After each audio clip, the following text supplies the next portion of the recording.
हो गया। तो जैसा हम बोल रहे थे वो क्लॉकवाइज एंटी क्लॉकवाइज वाला, अगर करंट हमको जिस एंड से हमको क्लॉकवाइज जाते हुए दिख रहा है करंट, मतलब वो एंड है साउथ पोल, और दूसरा वाला एंड फिर क्या होगा, नॉर्थ पोल, वहां से एंटी क्लॉकवाइज जाते हुए हमको दिखेगा। ये जो है फिगर 10.4 और फिगर 10.5 एक साथ देखने से समझ में आ जाएगा।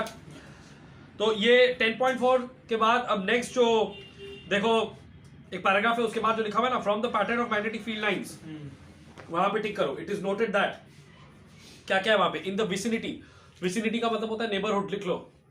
विसिनिटी का मतलब होता है नेबरहुड, आसपास। इन द विसिनिटी, विसिनिटी मतलब नेबरहुड, मतलब आसपास।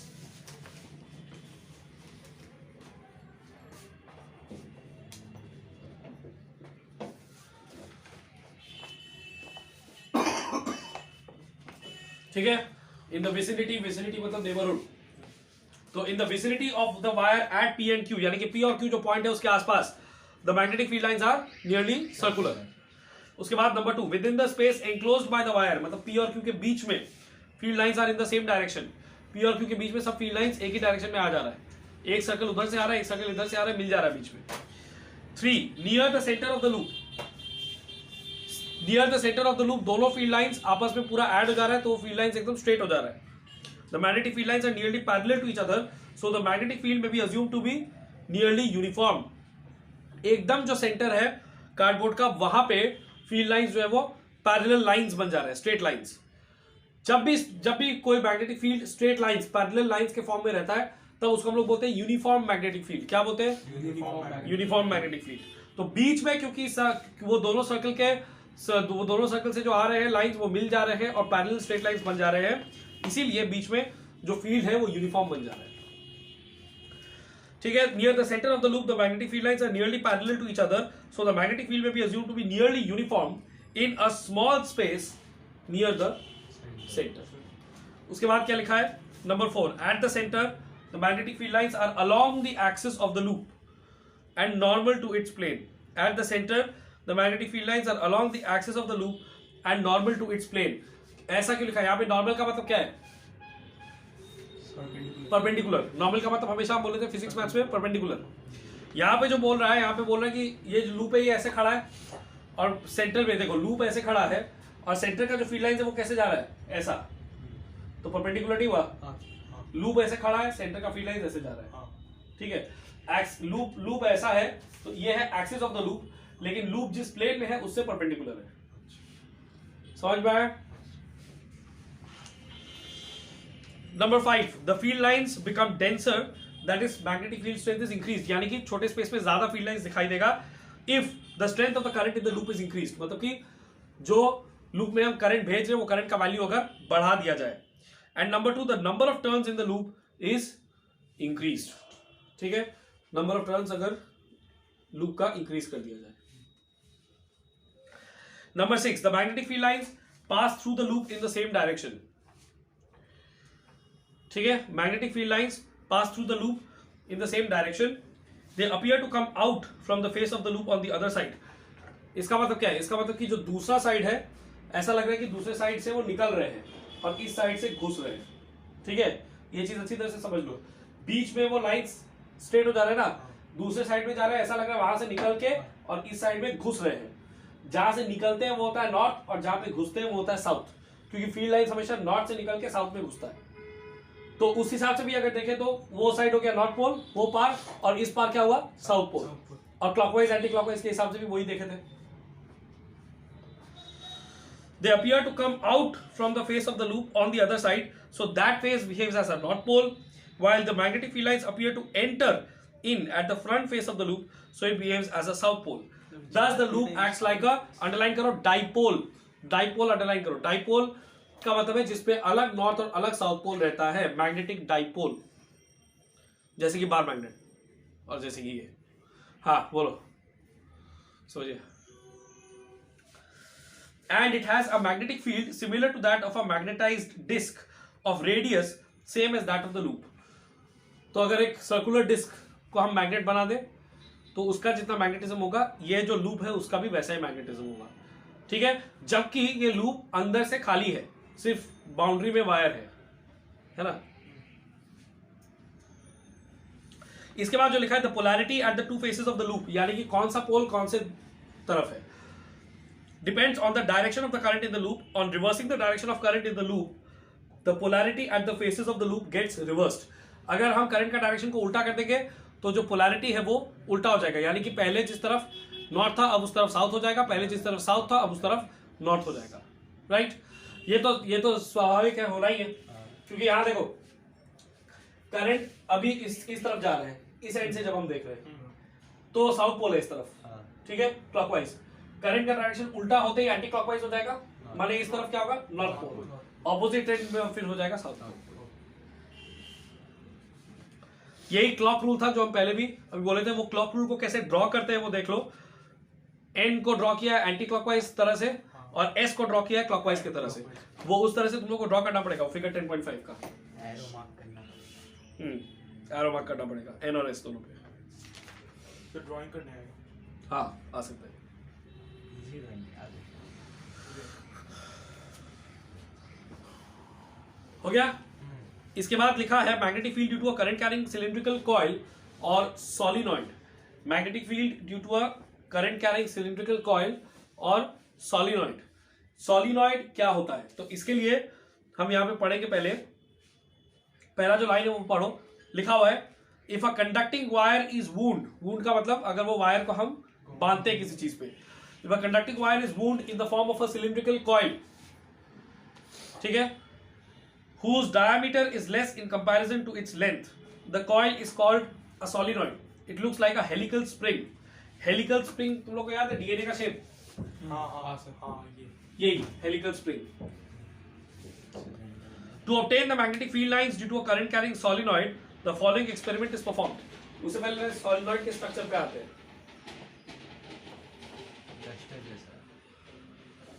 प्लास्टिक का कोई भी एक वो लेते हैं, ठीक है, गोल सा कोई चीज सिलेंडर जैसा, उसके ऊपर वायर को बांध देते हैं तो वो बन जाता है सिलिंड्रिकल कॉइल, ठीक है। मतलब कि जैसे वो प्लास्टिक का बॉटल लिए, हाँ इसी बॉटल प्लास्टिक का कोई भी एक ले लेंगे ऐसे स्ट्रक्चर, उसके ऊपर वायर को ऐसे करके वायर को बांधेंगे, ये बन जाएगा आप लोग का सिलिंड्रिकल कॉइल। इसी को बोलते हैं सॉलिनॉइड। अब वायर के थ्रू करंट जा रहा है तो उसका मैग्नेटिज्म होगा। तुम लोग ने देखा अभी कि एक सर्कुलर कॉइल का क्या मैग्नेटिज्म था वो अभी किए थे ना। तो यहाँ पे देखो बार बार टर्न हो रहा है तो कई सारा सर्कुलर कॉइल्स एक साथ है तो वो सब का मैग्नेटिज्म ऐड हो जाएगा। इसीलिए सॉलिनॉइड में अच्छा खासा मैग्नेटिज्म होता है। आया बात समझ में? जब हम वायर को ऐसे घुमा रहे हैं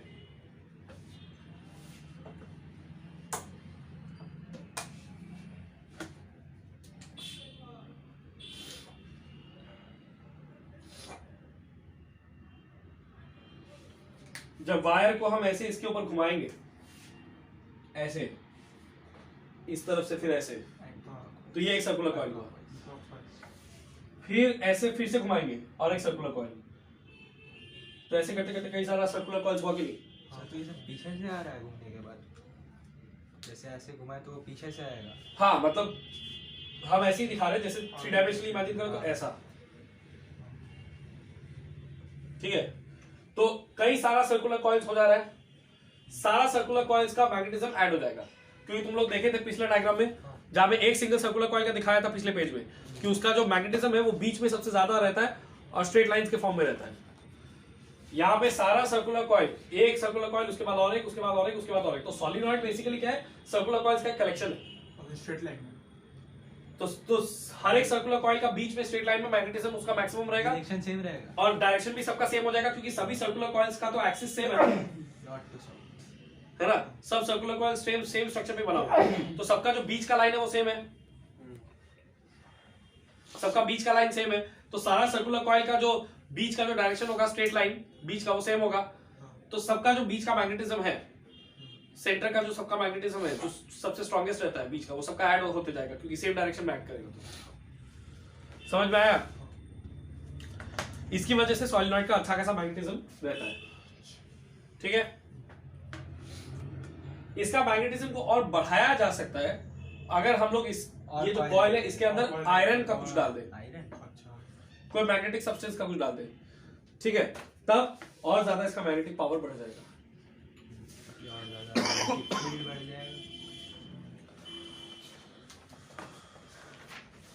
सीधा आ जाओ फिगर 10.6। फिगर 10.6 का वो स्ट्रक्चर दिखाया वहां पे ऐसे, ठीक है। तो ये सोलिनॉइड जो है ये मैग्नेट की तरह बिहेव करेगा। सोलिनॉइड का जिस साइड में हमको एंटी क्लॉकवाइज देखने को मिलेगा करंट वो हो जाएगा नॉर्थ, और ऑब्वियसली फिर दूसरा वाला एंड में क्लॉकवाइज दिखेगा करंट तो वो हो जाएगा साउथ।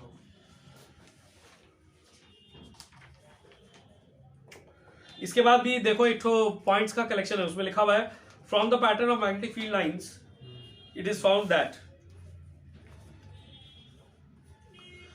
पहला point, the magnetic field lines inside the solenoid are nearly straight and parallel to the axis of the solenoid.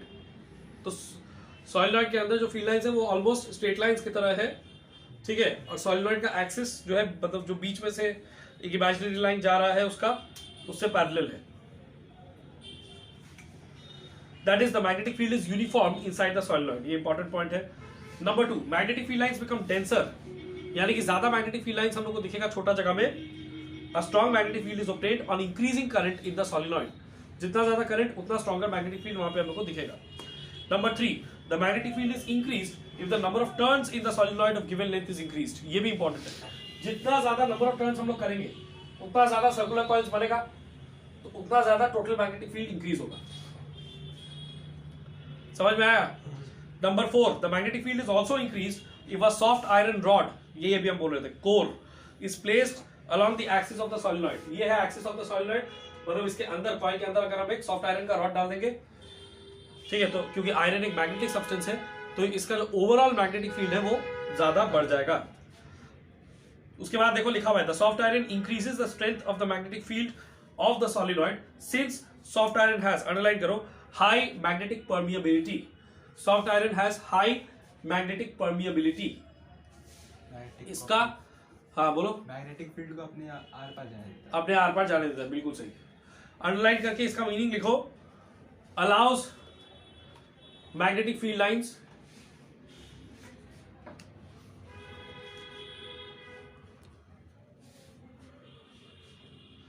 allows magnetic field lines to pass through it easily, allows magnetic field lines to pass through it easily। permeability का मतलब ये, allows magnetic field lines to pass through it easily, allows magnetic field lines to pass through it easily।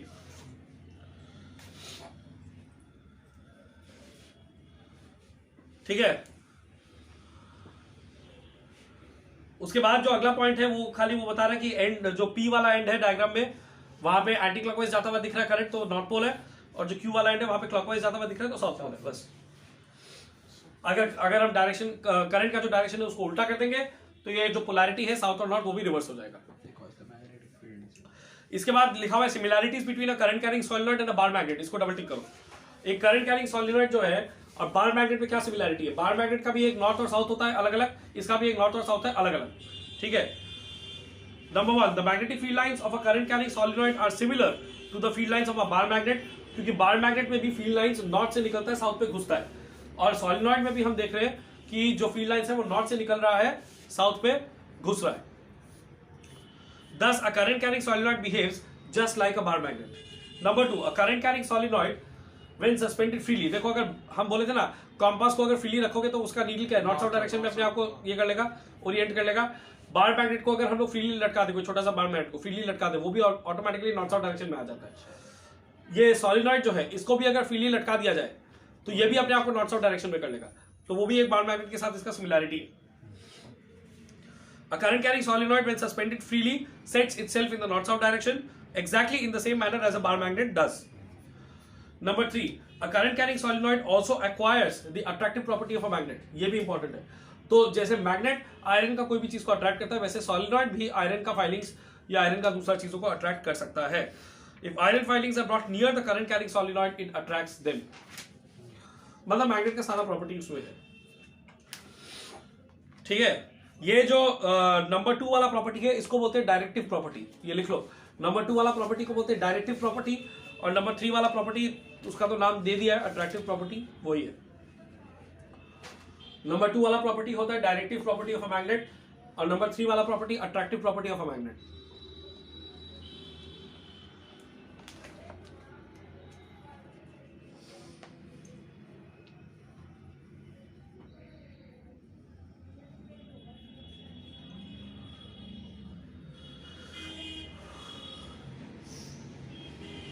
ठीक है, इसके बाद next dissimilarities between a current carrying solenoid and a bar magnet. Current carrying solenoid और bar magnet में अलग अलग चीज क्या है, मतलब डिफरेंस कहां पे है। तो सॉलिनॉइड का हम लोग अगर नंबर ऑफ टर्न्स बढ़ाएंगे या करंट का स्ट्रेंथ अगर बढ़ा देंगे तो मैग्नेटिज्म का स्ट्रेंथ भी बढ़ जाएगा, मैग्नेटिक फील्ड का स्ट्रेंथ बढ़ जाएगा, लेकिन बार मैग्नेट में ऐसा कुछ नहीं कर सकते, जो था वही रहेगा। ठीक है, तो number 1, the strength of magnetic field due to a solenoid can be changed by changing the current in it, while the strength of magnetic field due to bar magnet cannot be changed. Number 2, the direction of magnetic field due to a solenoid can be reversed. Solenoid का जो magnetic field है उसका direction भी reverse कर सकते हैं, मतलब कि नॉर्थ और साउथ पोल को भी उल्टा कर सकते हैं अगर उसका करंट का डायरेक्शन को उल्टा कर दे, लेकिन बार मैग्नेट में ऐसा नहीं हो सकता। जो नॉर्थ पोल था वही नॉर्थ पोल रहेगा, जो साउथ पोल था वो साउथ पोल ही रहेगा। रिकॉर्ड हो रहा है ना, देख लो। The direction of magnetic field due to a solenoid can be reversed by reversing the direction of current in it, but the direction of magnetic field due to a bar magnet cannot be reversed.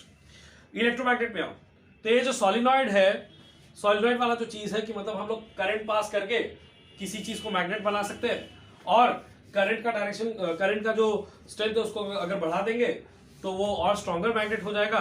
इसी चीज को हम लोग use करते हैं as electromagnet, electricity pass करके magnet बनाना। ठीक है, इलेक्ट्रोमैग्नेट का जो डेफिनेशन है उसमें आ जाओ।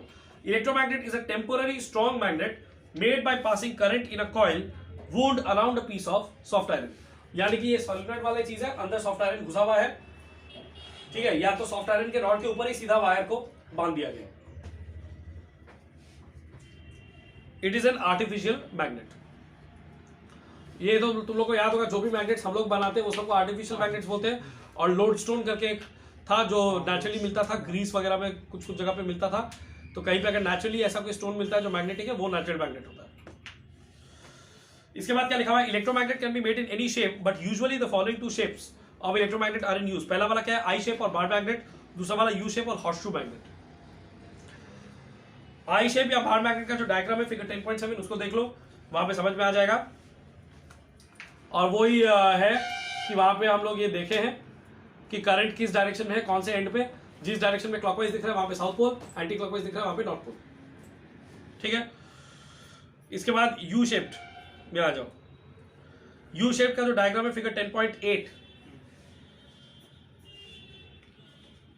सॉफ्ट आयरन का वो यू शेप्ड है और उसके ऊपर वो वायर वुंड किया हुआ है, वायर जो है पास किया हुआ है, पूरा बांधा हुआ है, करंट उसके थ्रू जा रहा है। हॉर्सशू में भी बार मैग्नेट में भी, दोनों में ही शेप के हिसाब से स्ट्रक्चर है। मेन पॉइंट ये है कि यहाँ पे वायर के थ्रू करंट पास करेंगे तो वायर का भी एक मैग्नेटिक फील्ड है, और क्योंकि वायर आयरन के ऊपर बांधा हुआ है तो आयरन के थ्रू, आयरन क्या है, मैग्नेटिक फील्ड लाइंस को और ज्यादा इकट्ठा करता है, अपने थ्रू पास कराता है, तो उस वजह से मैग्नेटिक फील्ड का स्ट्रेंथ और बढ़ जाता है।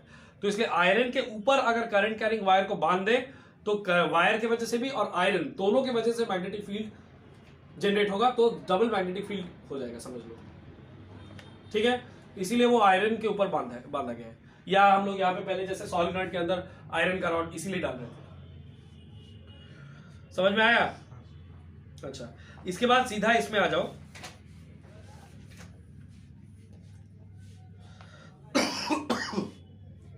Veg of increasing the magnetic field of an electromagnet, ये दिख रहा है, ways of increasing the magnetic field of an electromagnet. The magnetic field of an electromagnet can be increased.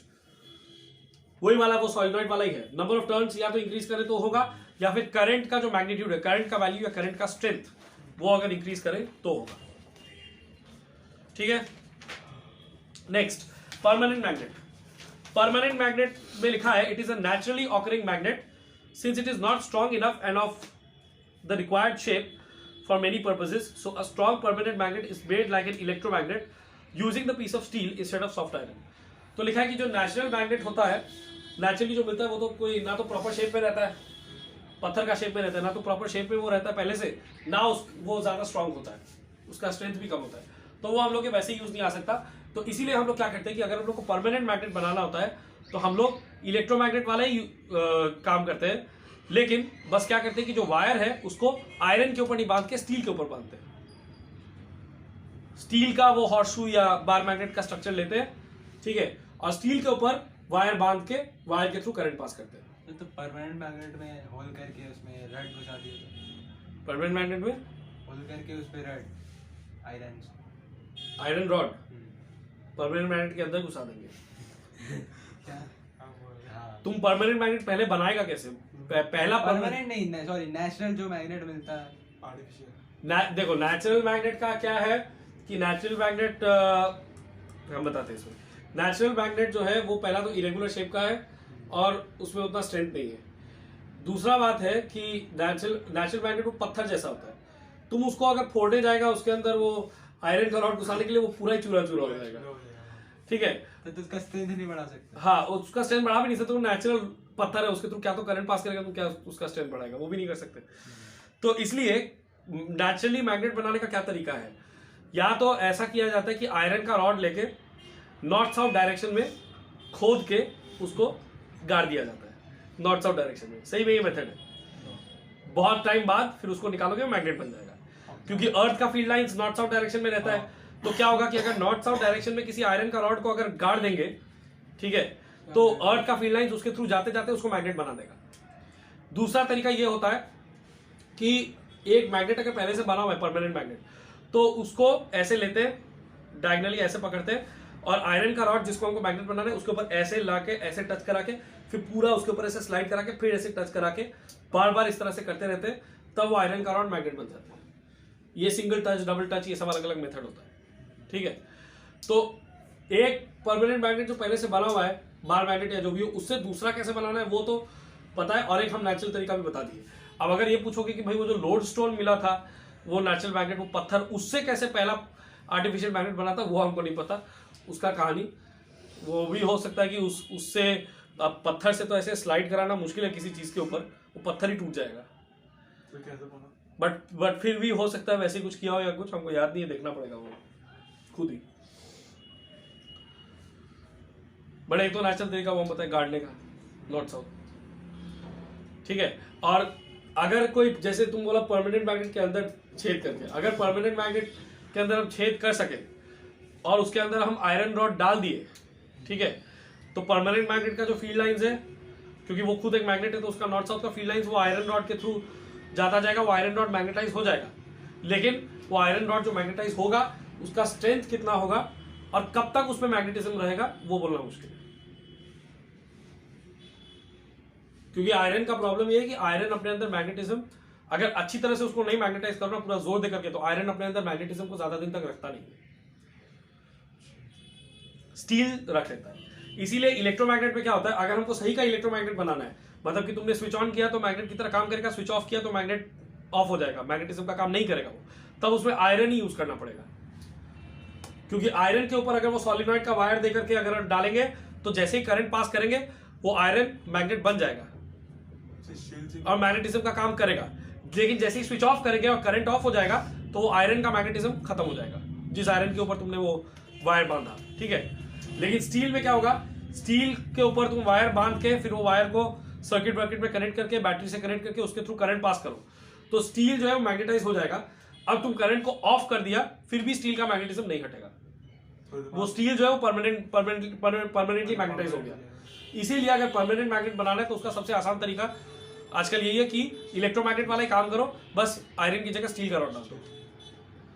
तो स्टील का रॉड के ऊपर से वो ऐसे कॉइल बना के, मतलब पूरा वायर को बांध के कॉइल बना के उसके थ्रू करंट पास करने से वो जो स्टील का जो रॉड है वो एक बार में करंट पास करने से मैग्नेट बन जाएगा, फिर उसका मैग्नेटिज्म जल्दी से जाएगा भी, तब वो बन जाएगा परमानेंट मैग्नेट, ठीक है।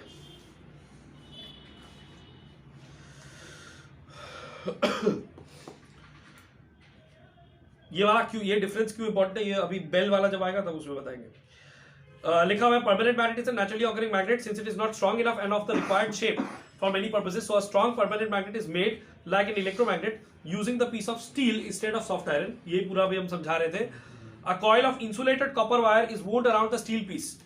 ये जो वायर सॉलिनॉइड में हम डाल रहे हैं ये कॉपर वायर है, जनरली कॉपर का ही वायर होता है, कॉपर वायर, ठीक है। वो भी इंसुलेटेड भी हो सकता है, insulated copper wire wound around the steel piece and then current is passed in the coil.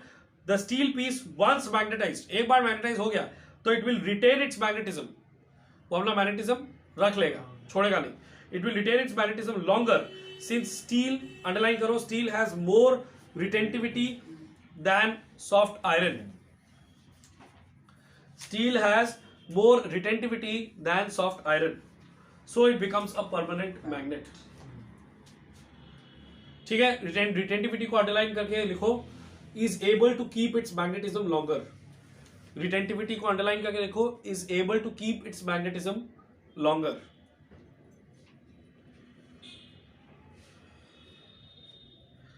It's able to keep its magnetism longer.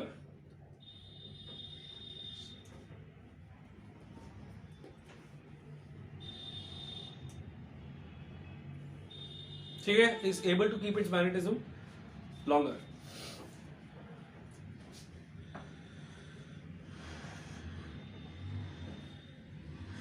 उसके बाद उसका यूज लिखा है, वो एक दो एग्जांपल लर्न करना. इलेक्ट्रोमैग्नेट और परमानेंट मैग्नेट का डिफरेंस लिखा है, वो हम नहीं समझा रहे फिर से, वो पूरा ये हो ही चुका है वैसे ये part. Advantages of electromagnet over permanent magnet. Electromagnet has the following advantages over permanent magnet. क्या क्या है? It can produce a strong magnetic field.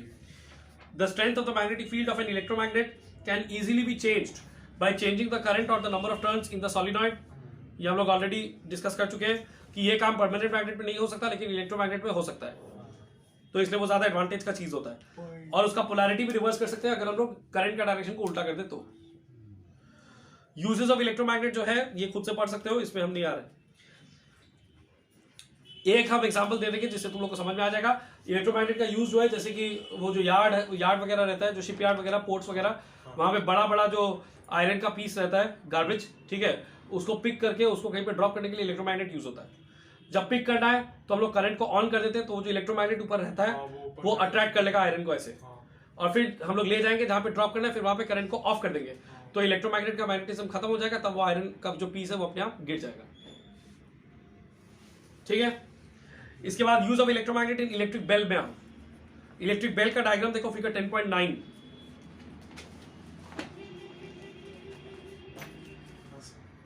यहां पे हम इजीली शॉर्ट में तुम लोग को समझाएंगे क्या होता है. ठीक है, पूरा डिटेल जो है वो पूरा उसका पैराग्राफ वगैरह वो तुम लोग घर पे पढ़ सकते हो, और डाउट होगा तो पूछ लेना मेरे को. एक स्ट्रक्चर देख रहे हो, हैमर.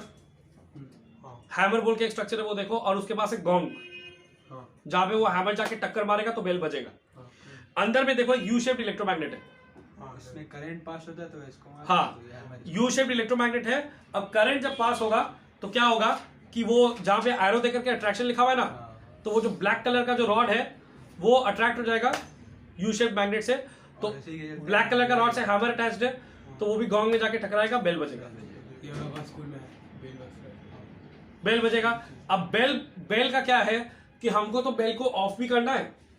ठीक है, तो जब हम लोग स्विच ऑफ करेंगे तो यू शेप इलेक्ट्रोमैग्नेट का जो मैग्नेटिज्म है वो हट जाएगा, हैमर गोंग से अलग हो जाएगा, अट्रैक्शन खत्म हो जाएगा. यही है.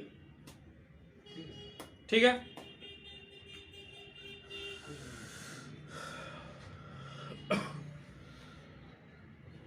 वैसे अलग से इसका शायद सिलेबस में नहीं था मेंशन, बट हम करवा दी क्योंकि ये आ सकता है, क्योंकि इलेक्ट्रोमैग्नेट का डायरेक्ट एप्लीकेशन है ये. यहीं पे अगर हम बोले कि यहीं पे हम यू शेप जो मैग्नेट है वो सॉफ्ट आयरन की जगह का स्टील ले लेते तो अट्रैक्शन खत्म नहीं होता. भले ही तुम करंट को ऑफ कर दो, वो ब्लैक वाला जो रॉड है वो यू शेप मैग्नेट के साथ चिपका हुआ रहता, तो हैमर गोंग के साथ टकराते ही रहता, तो बेल बजता ही रहता. कोई क्लास में बैठता नहीं, सब सोचते हैं छुट्टी हो गया. सही है. इसको रोकने के लिए तोड़ना पड़ता. काज गलती से स्टील का काम हो जाता और वहां पे लग जाता तो अच्छा लगता. क्या मजा आता है. इसके बाद जो नोट क्लास में लिखा है ना उसमें आओ, वो इंपॉर्टेंट है. अब देखो करंट दो तरीके का होता है, एक होता है डायरेक्ट करंट और एक होता है ऑल्टरनेटिंग करंट.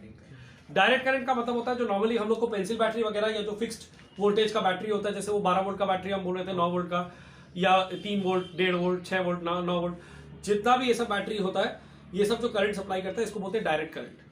डायरेक्ट करंट का मतलब है कि करंट का डायरेक्शन भी सेम रहेगा हमेशा, करंट का डायरेक्शन हमेशा सेम होगा और उसका वैल्यू भी नहीं बदलेगा. डायरेक्शन भी सेम होगा, वैल्यू भी कभी बदलेगा नहीं. ठीक है.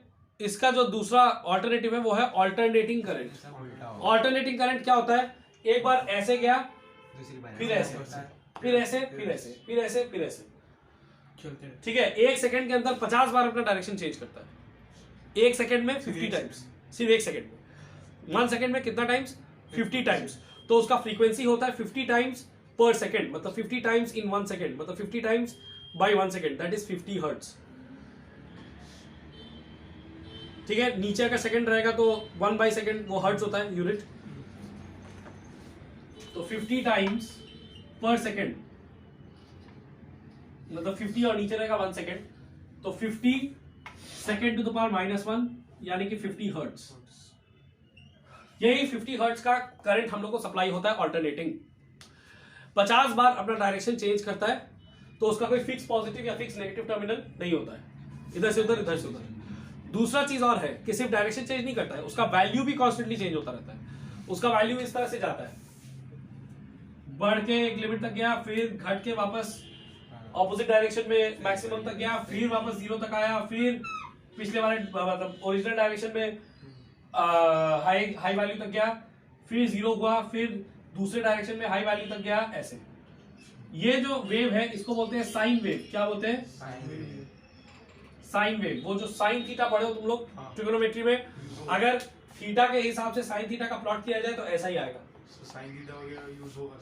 हाँ, इसके ऊपर सम्स आएगा, मतलब इसके ऊपर सम्स वैसे नहीं आएगा, बट जस्ट थोड़ा याद रखना है इसको। ठीक है, तो ये होता है ऑल्टरनेटिंग करंट। वैल्यू भी बदलता रहेगा, डायरेक्शन भी बदलता रहेगा कॉन्स्टेंटली।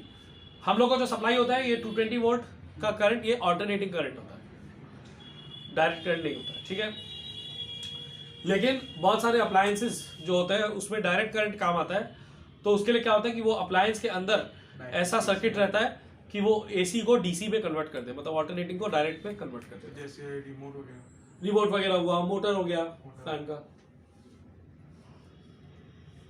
ठीक है, नोट में आओ, नोट में लिखा हुआ है, रिकॉर्ड हो रहा है ना ये, कॉन्स्टेंटली देख लेना। If N AC source is used in the place of battery, यानी कि डीसी जो हमारा नॉर्मल बैटरी है उसके जगह ऑल्टरनेटिंग करंट का सोर्स अगर हम यूज करेंगे, ऑल्टरनेटिंग करंट देंगे, तो क्या होगा? The core of the electromagnet will get magnetised. Electromagnet magnetise होगा, लेकिन क्योंकि एसी का डायरेक्शन बार बार चेंज होता है, तो मैग्नेट का जो पोलैरिटी है नॉर्थ साउथ, वो भी बार बार चेंज होगा। तो क्या इसमें बेल नहीं बजेगा? बजेगा, क्योंकि उसका पोलैरिटी बार बार चेंज हो रहा है, लेकिन वो जो रॉड है वो तो अनमैग्नेटाइज्ड है, वो फिर भी उससे अट्रैक्ट होगा। कोई आयरन का जो कोई चीज होता है वो किसी मैग्नेट से अट्रैक्ट होगा, चाहे मैग्नेट का साउथ पोल सामने हो या नॉर्थ पोल सामने हो। तो कोई अनमैग्नेटाइज्ड चीज जो अभी तक मैग्नेट नहीं बना है, वो मैग्नेट के किसी भी पोल से अट्रैक्ट हो सकता है। तो इसलिए वो जो आयरन, वो जो हैमर से अटैच जो ब्लैक रॉड है, वो यू शेप जो इलेक्ट्रोमैग्नेट है उससे अट्रैक्ट होगा, चाहे यू शेप इलेक्ट्रोमैग्नेट का नॉर्थ पोल इधर साउथ पोल उधर हो, चाहे साउथ पोल इधर नॉर्थ पोल उधर हो। समझ में आया? तो इसीलिए वहां पे लिखा हुआ है, if an AC source is used in the place of battery, the core of electromagnet will get magnetized, but the polarity at its ends will change. Since attraction of the armature, वो जो काला वाला जो वो था armature, काला वाला rod, देख लेना, वो बेल का जो डायग्राम है उसमें आर्मेचर का लेबलिंग देख लो। तो वो जो आर्मेचर है, since the attraction of the armature does not depend on the polarity of the electromagnet, armature attract होगा इलेक्ट्रोमैग्नेट से, वो इलेक्ट्रोमैग्नेट का नॉर्थ और साउथ किधर है उसके ऊपर डिपेंड नहीं करता। So the bell will still ring on pressing the switch के। समझ में आया? एक बार पॉज करके ये पार्ट में देख लो, कोई डाउट नहीं। हो गया? अच्छा, अब ये फोर्स वाला current carrying conductor in a magnetic field, ये क्या है? ये वाला वो चीज है कि अगर कोई करंट कैरिंग वायर है और पहले से कोई मैग्नेट रखा हुआ है, स्ट्रॉन्ग मैग्नेट, नॉर्थ और साउथ पोल, मतलब एक मैग्नेट का नॉर्थ है, सपोज कोई दूसरा मैग्नेट का साउथ उसको यहाँ पे ऐसे फेस कर रहा है। ठीक है, ये मैग्नेटिक फील्ड है, एक मैग्नेट का नॉर्थ, दूसरे मैग्नेट का साउथ, तो उन लोगों के बीच में अच्छा खासा मैग्नेटिक लाइंस ऑफ फोर्स रहेगा, अच्छा खासा मैग्नेटिक फोर्स रहेगा। उसमें अगर हमें करंट कैरिंग वायर को ले जाके वहां पे रखते हैं, तो वो अपने आप से एक फोर्स एक्सपीरियंस करेगा, अपने आप से उसके ऊपर एक फोर्स पड़ेगा। ठीक है, और यही है जो लिखा हुआ है वहां पे, force on a current carrying conductor in a magnetic field. इस फोर्स का नाम होता है लॉरेंट्ज फोर्स। क्या नाम होता है? लॉरेंट्ज फोर्स। वहां पे लिखा हुआ भी है, चौथा वाला लाइन में, उसको अंडरलाइन कर लो, लॉरेंट्ज फोर्स। इसका एक्सपेरिमेंट में सीधा जो डायग्राम, तो मतलब महारद्दी दिया है यहाँ पे डायग्राम, खैर जो भी है, इसका लिखा हुआ है ना वहां पे डायग्राम के बाद, experimentally it is observe that, वो number 1, when no current flows in the wire, no force acts on the wire. सबको रेस्पेक्ट देना पड़ता है। बाइक चलाता है, गाड़ी अरे बाइक गाड़ी तो दूर का बात है, यहाँ एक बिल्डिंग से दूसरा बिल्डिंग, यहाँ मेरे ही बिल्डिंग के आसपास वो सीमेंट का पूरा वो जैसे वो नहीं होता है मोटर वाला गाड़ी पूरा एकदम जो आवाज करता है भयंकर, हाँ वो इधर से उधर मेरे ही बिल्डिंग के आसपास जाता है। अब एक दूर जाता है सीमेंट का बोरा बोरा सब लेके, फिर इधर ही ऑपोजिट जो बिल्डिंग है वो अंडर कंस्ट्रक्शन पूरा एकदम बढ़िया, वहां भी आवाज होता है। रात में तो इतना लॉरी आता है पूरा पत्थर वगैरह। तो भी रात में आवाज कम रहती है, खाली लॉरी का ही रहता है, रात में आवाज नहीं आता है, रात में कंपन आता है। एक लॉरी आता है कंपन देके जाता है यहाँ पे, रात में रास्ते इतना भारी भारी लॉरी सब जाता है। इतना छोटा सा रास्ता है, उसमें आदमी भी चल रहा है, ऑटो भी चल रहा है, रिक्शा भी चल रहा है, बस चल रहा है, सब यही तो कुछ। मानता है हम, ये तो दूर का बात है, हम 3-3 बस को एक साथ क्रॉस करते हुए देखे थे। 3-3 बस, 2 बस तो करता ही है, उसमें भी एक दूसरे को टच कर रहा होता है ऑलमोस्ट, तीसरा बस भी उसमें एक दिन अटेंड मारा था, मतलब हम भी जाएंगे जब सब पॉसिबल है, हम क्यों नहीं करेंगे। और वो तीसरा बस को सैंड का पहाड़ था, उसके ऊपर चढ़ के ऐसे होना पड़ा, फिर भी वो गया, मतलब नहीं जाएंगे जरूर। मौत से खिलवाड़ करेंगे। सबसे बड़ा बात है वो रात को साउंड तो कम होता है, लेकिन वो जो बड़ा बड़ा लॉरी जाता है यहाँ से रेसिडेंशियल एरिया में जाता है और पूरा सारा बिल्डिंग का फाउंडेशन को हिला के जाता है। एक दो बार तुम सोचे अटके को रह गया, फिर देखिए बैठते हैं थोड़ा, देखते हैं मजा आएगा। Experimentally, it is observed that number 1, when no current flows in the wire, no force acts on the wire, and the wire does not move. ठीक है। Number 2, when current I is passed in the wire in the direction from A to C, figure के साथ साथ उसको देखो, A से C का direction में करंट जब पास किया जाता है, ठीक है, a force F acts on the wire in a direction, underline करो, perpendicular to both the direction of the current I and the direction of the magnetic field B.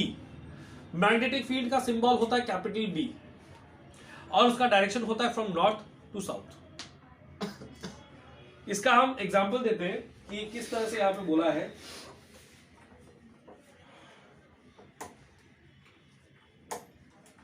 मान लो कि जो करंट है वो इस डायरेक्शन में, सपोज एक्स एक्सिस की तरफ, ठीक है, और जो मैग्नेटिक फील्ड है वो वाई एक्सिस पे इस डायरेक्शन में, यानी कि नॉर्थ पोल रखा हुआ इधर, साउथ पोल रखा हुआ इधर, तो इस डायरेक्शन में मैग्नेटिक लाइंस ऑफ फोर्स है, तो ये है मैग्नेटिक फील्ड का डायरेक्शन, और सपोज करंट इस डायरेक्शन में जा रहा है। तब इस सिचुएशन में अगर हम करंट कैरिंग रॉड का देखें कि किस तरफ उसके ऊपर फोर्स पड़ रहा है, तो फोर्स पड़ेगा इस तरफ, जिस तरफ ये मार्कर तुम लोग की तरफ पॉइंट कर रहा है, इसको बोलते हैं जेड एक्सिस, ठीक है। तो ये जो फोर्स पड़ेगा ये दोनों से परपेंडिकुलर होगा, करंट से भी और मैग्नेटिक फील्ड से भी। आया बात समझ में? या तो ये ऐसे बाहर की तरफ आएगा या अंदर की तरफ ऐसे जाएगा।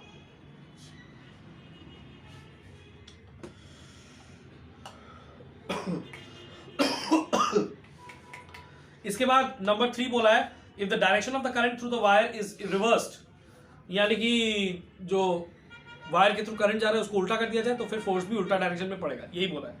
और नंबर 4 वाला पॉइंट में ये बोला कि मैग्नेटिक फील्ड को अगर रिवर्स किया जाए तो भी जो फोर्स है वो उल्टा डायरेक्शन में पड़ेगा। अब अगर हम तुम लोग को पूछे दोनों को अगर रिवर्स कर दिया जाए तो वही डायरेक्शन, तब उसी डायरेक्शन, यही है। अब मैग्नीट्यूड ऑफ फोर्स में आ जाओ, ये ज्यादा इंपॉर्टेंट पार्ट है, यहाँ पे इक्वेशन का वो है। पहला point, F is directly proportional to current I, F directly proportional to I। दूसरा point, F directly proportional to magnetic field B, F proportional to B। तीसरा point, F is directly proportional to the length of the wire, L से भी directly proportional है, तो F proportional to I, F proportional to B और F proportional to L, ये तीनों का combination होगा F प्रोपोर्शनल टू IBL। और प्रोपोर्शनल को इक्वल टू करने के लिए राइट हैंड साइड में कांस्टेंट से मल्टीप्लाई कर देंगे, वो कांस्टेंट है सपोज K, तो F is equal to K IBL हो जाएगा, ठीक है। और फिर कुछ ना कुछ जोड़ तोड़ यहाँ पे लगा के K का वैल्यू को 1 कर दिया जाता है, कुछ यूनिट का खेल ऐसा खेला जाएगा, क्योंकि K अच्छा नहीं लग रहा देखने में, तो K का वैल्यू को K को हमको हटाना है, तो ऐसा यूनिट्स पकड़ा जाएगा फोर्स वगैरह का और सबका, मतलब कि यूनिट्स का मतलब सॉरी मैग्नेटिक फील्ड जो B है उसका ऐसा यूनिट पकड़ा जाएगा जिससे कि K का वैल्यू 1 हो सके। तो K का वैल्यू को 1 करके फिर इक्वेशन बन जाएगा सुंदर एकदम, F is equal to IB। 1 कहाँ से आ गया? एक्चुअली बात वही है जो हम तुमको बोले कि यहाँ पे जो नया क्वांटिटी है वो बी है मैग्नेटिक फील्ड, बाकी सबका यूनिट तो तय है। एफ का यूनिट ऐसा यूनिट चेंज नहीं कर सकते न्यूटन, लेंथ का ऐसा यूनिट मीटर चेंज नहीं कर सकते, करंट का ऐसा यूनिट एम्पियर चेंज नहीं कर सकते।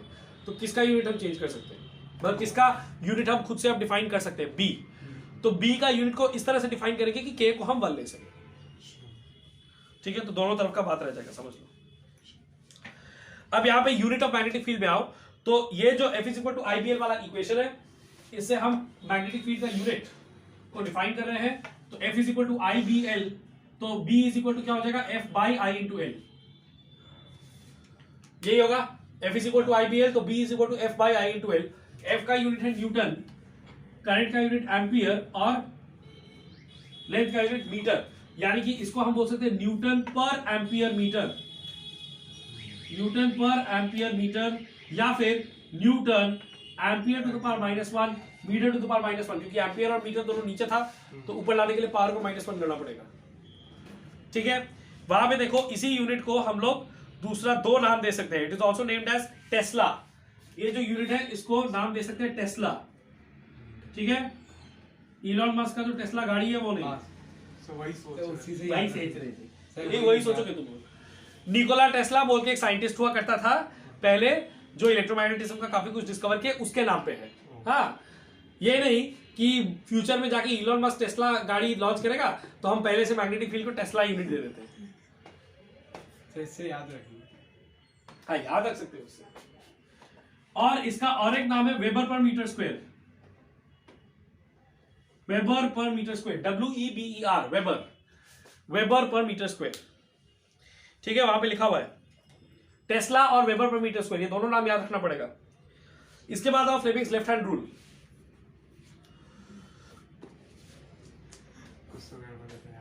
हाँ, वो उसको उससे से याद रखा जा सकता है, कुछ तो गड़बड़ है। अगर लेफ्ट हैंड से बोलेगा तो left hand rule, right hand से बोलेगा तो राइट हैंड। मैग्नेटिक फील्ड में गड़बड़ है। फ्लेमिंग्स लेफ्ट हैंड रूल का जो वहां पे लिखा हुआ है जो स्टेटमेंट, वो स्टेटमेंट हम पढ़ते हैं। Stretch the forefinger, central finger and the thumb of your left hand mutually perpendicular to each other, तीनों आपस में परपेंडिकुलर होगा। If the forefinger indicates the direction of magnetic field, underline करो, फोरफिंगर क्या क्या इंडिकेट करेगा, magnetic field. Central finger indicates the direction of current, then the thumb will indicate the direction of motion of the conductor, यानी कि force on the conductor. Learn करना होगा। हाँ, तो लेफ्ट हैंड रूल, तीनों फिंगर आपस में परपेंडिकुलर होना चाहिए, इसको बोलते हैं म्यूचुअली परपेंडिकुलर। ये भी इससे परपेंडिकुलर, ये भी इससे परपेंडिकुलर, ये भी इससे परपेंडिकुलर, ठीक है।